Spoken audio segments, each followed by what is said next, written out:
muito obrigado aos organizadores do evento, em nome do presidente da Embrapa, e nossa organização se sente orgulhosa de participar desse encontro. Bom, eu vou apresentar alguns slides sobre o que foi, o que é, e alguns desafios do futuro sobre a tecnologia na Embrapa. Nós temos, com a defesa, inclusive, somos companheiros, somos elos da mesma cadeia e de outras cadeias que procuram aumentar a eficiência e a competitividade da agricultura brasileira. Um pouquinho dados do passado. Eu não sei se os senhores se lembram da figura do Jeca Tatu do Monteiro Lobato, né? A agricultura brasileira era essa figura há mais de 60, 70 anos atrás, pobre, doente, sem possibilidade de trabalho. Essa era uma caricatura do nosso agronegócio há muitos anos atrás. E aí eu apresento um pedaço de jornal da Folha de São Paulo que dizia o seguinte, em 1960, vai faltar pão em São Paulo, em agosto. Tá? Não temos dinheiro para comprar farinha.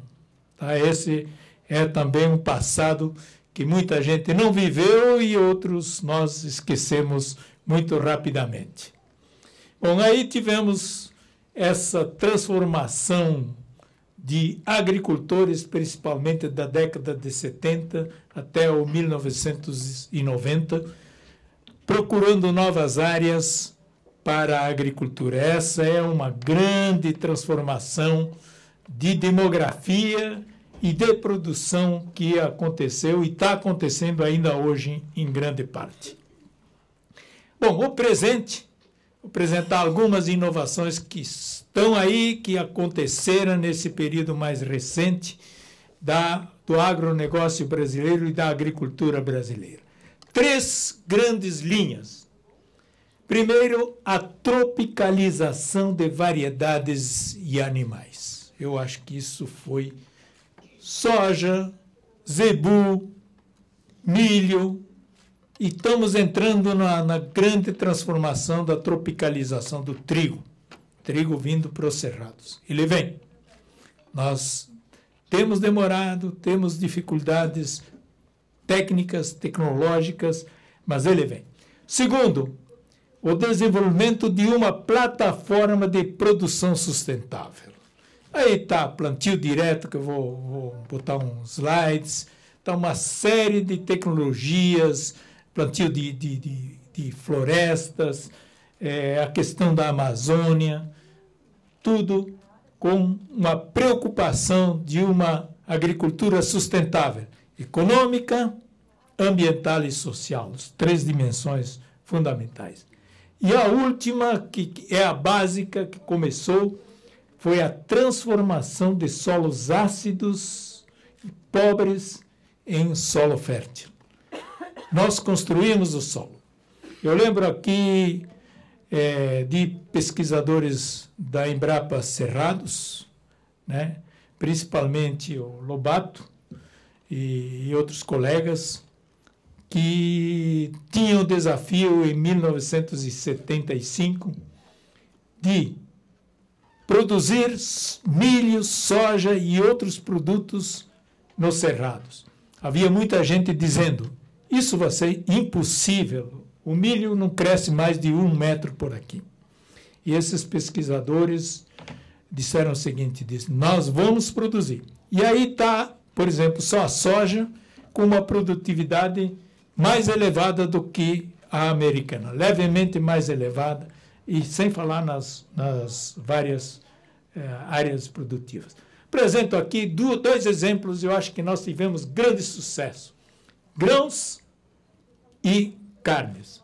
Vejam, senhores, nós partimos lá de 50, 60 milhões de toneladas na década de 70, início de 70, e atingimos o ano passado, ou este ano, 235 milhões de toneladas.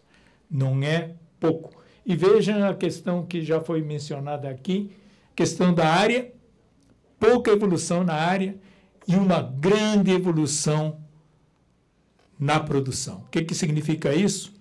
Introdução de tecnologia.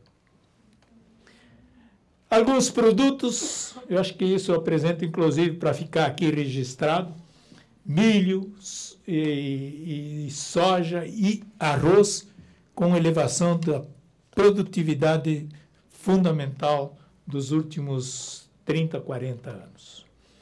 Carnes, também vejam a questão de frango. Nós produzimos, na década de 70, por aí, ao redor de 500 mil toneladas de frangos no mercado. Hoje nós estamos aí com 13 milhões, acima de 13 milhões de toneladas. Né? É uma revolução, não é uma transformação curta, pequena, é uma grande revolução. Isso aqui para o consumidor final, a cesta básica. Estou apresentando aqui dados de São Paulo, que é muito representativo, indicando que mais de 40% de diminuição da cesta básica nos últimos 30, 40 anos. Não é pouco. Né? Esses recursos foram decisivos para a compra de outros produtos, principalmente industriais, e também para a compra de serviços por parte das famílias brasileiras. Né? Esse gráfico já foi apresentado, que é a contribuição do agronegócio para as contas externas, na balança comercial. Eu digo aqui, tem que fazer uns estudos mais apurados, mas sem o saldo da balança comercial do agronegócio, não tenham dúvida que o dólar estaria no mínimo a R$ 5 por dólar. Se nós temos capacidade de importar, de consumir produtos importados, que também nós temos o direito de fazê-lo, produtos melhores, tá? Muito se deve a esse setor do agronegócio brasileiro.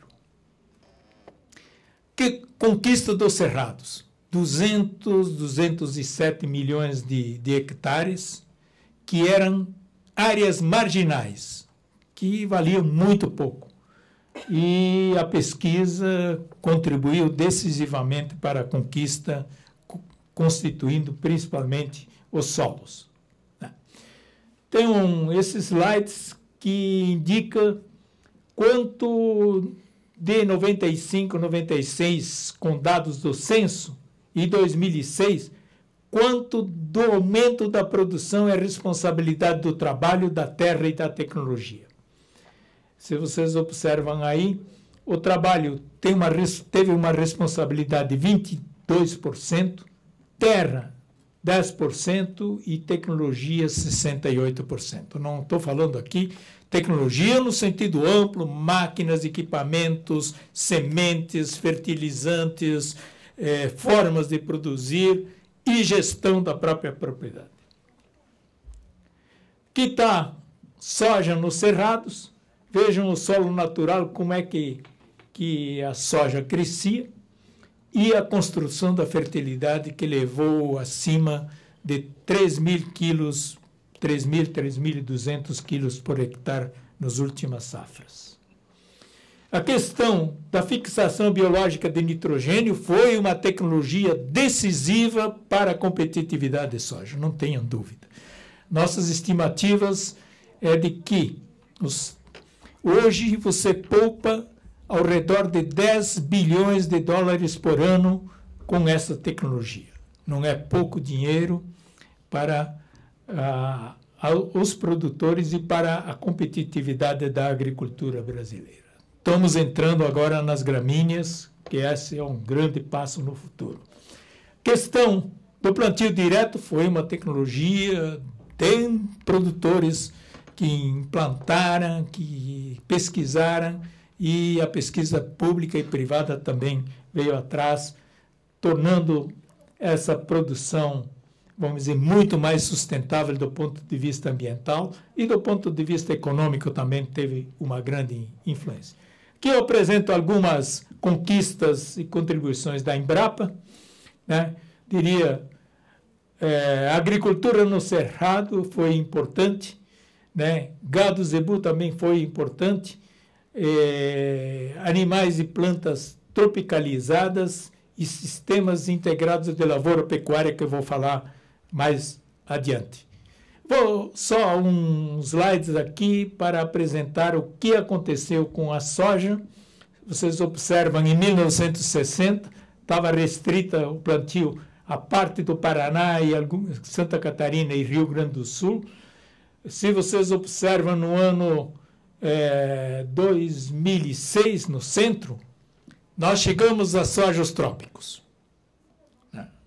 Essa é uma contribuição do Brasil para a agricultura mundial, né? Aqui nós apresentamos esses slides que indicam a intensificação da agricultura com 3 safras. Se você plantando soja em outubro, novembro, você vai colher em janeiro, fevereiro, março.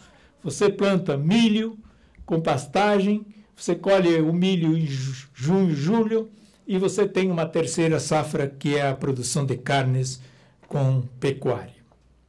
Esse sistema eu não conheço em nenhum lugar. Em mais de 40 anos que eu trabalho em agronegócio, né, não conheço que nenhum país tenha desenvolvido e tenha aplicação maciça dessa tecnologia em produção.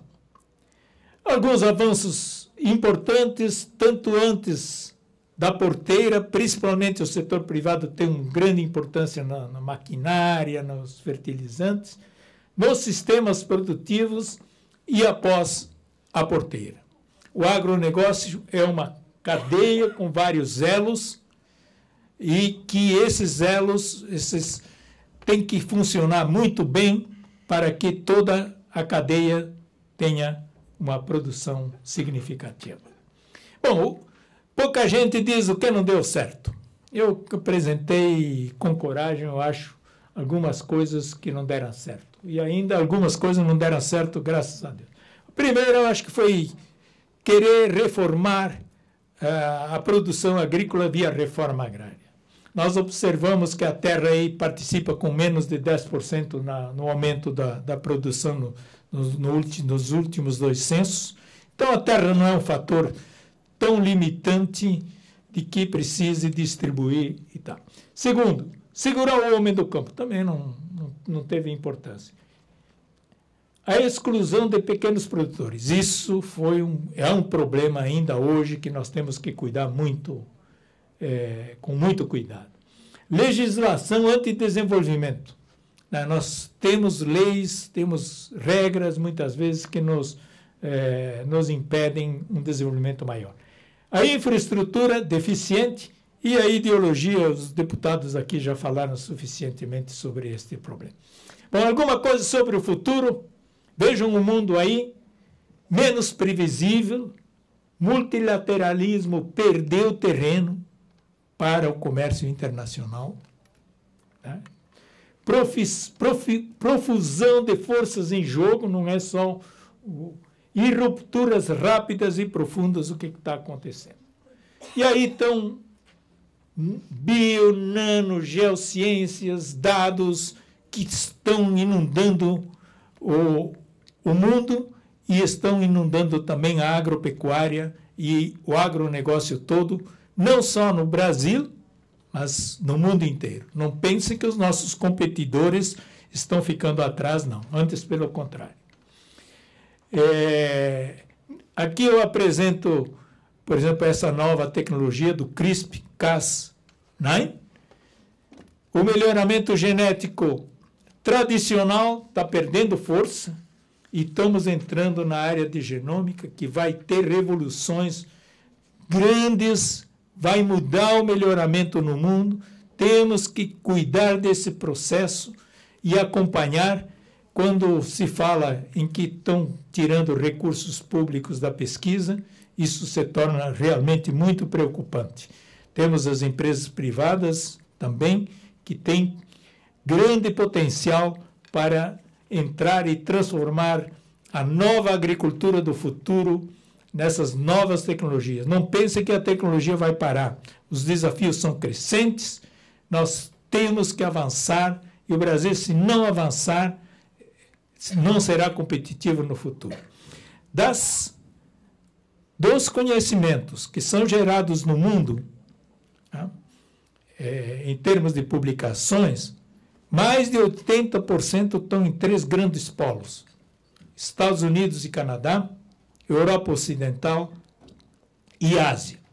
Se a agricultura brasileira não incorporar, via sistemas públicos, privados, universidades, se não incorporar isso ao agronegócio, nós não seremos competitivos no futuro.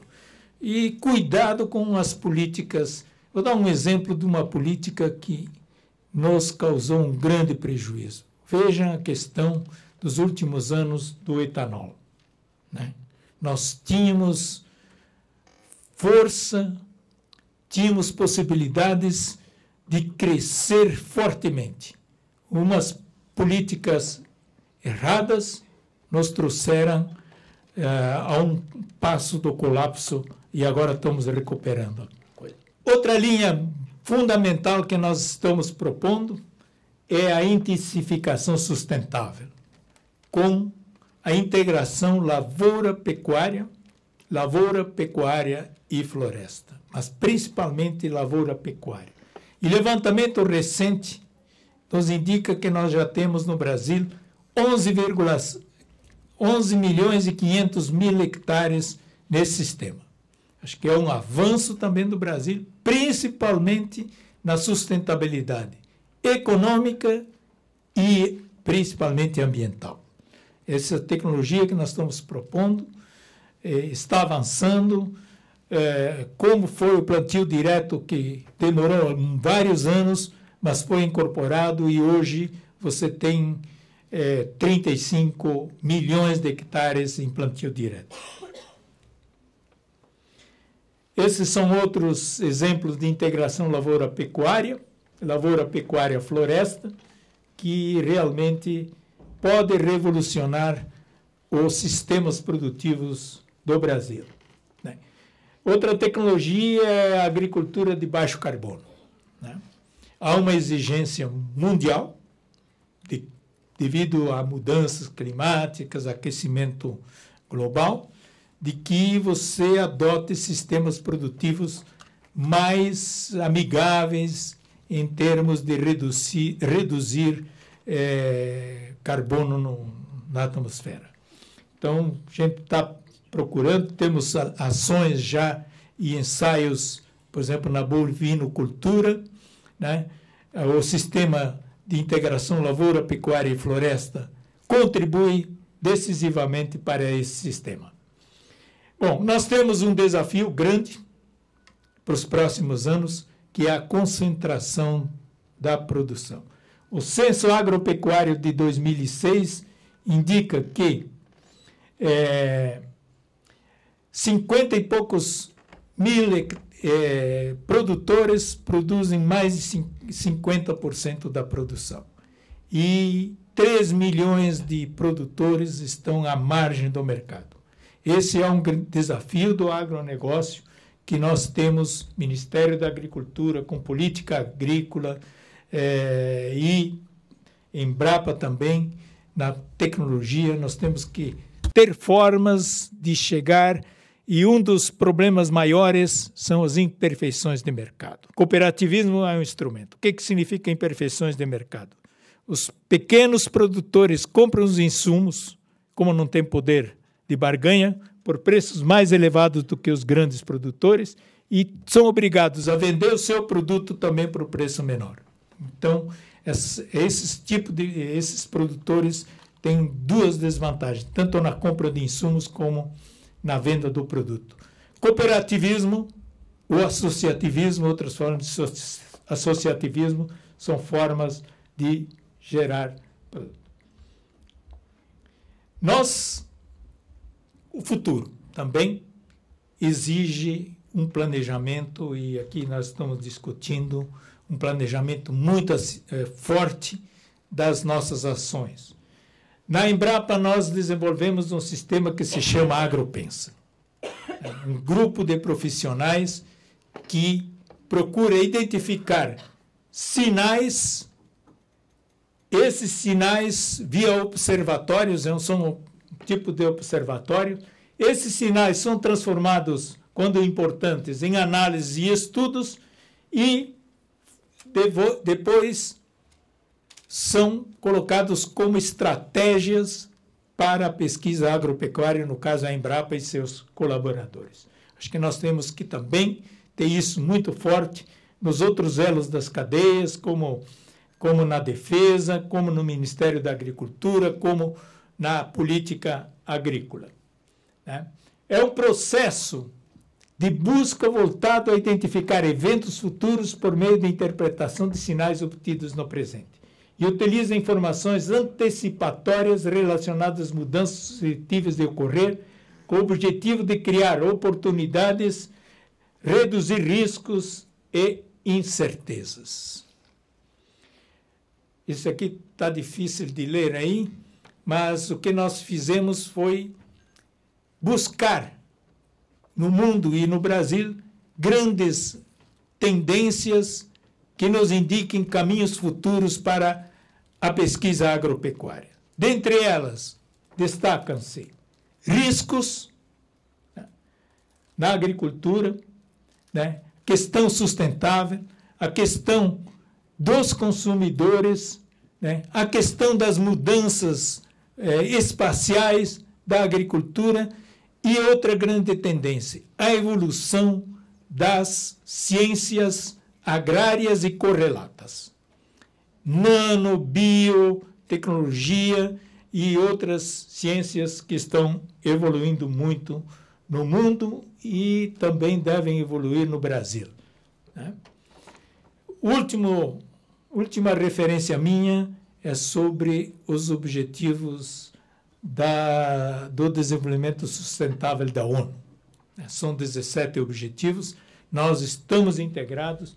Acho que o Brasil não tem, no momento, um plano de desenvolvimento, vamos dizer, elaborado, mas esses objetivos nos levam, vamos dizer, a ter uma antevisão do que, para onde nós devemos ir, né, e o que nós podemos fazer. Nós estamos colocando esses objetivos em relação à nossa programação de pesquisa e vendo onde há lacunas e onde precisamos fortalecer ações para que realmente, até 2030, nós consigamos, vamos dizer, avançar muito na obtenção dos 17 objetivos da ONU.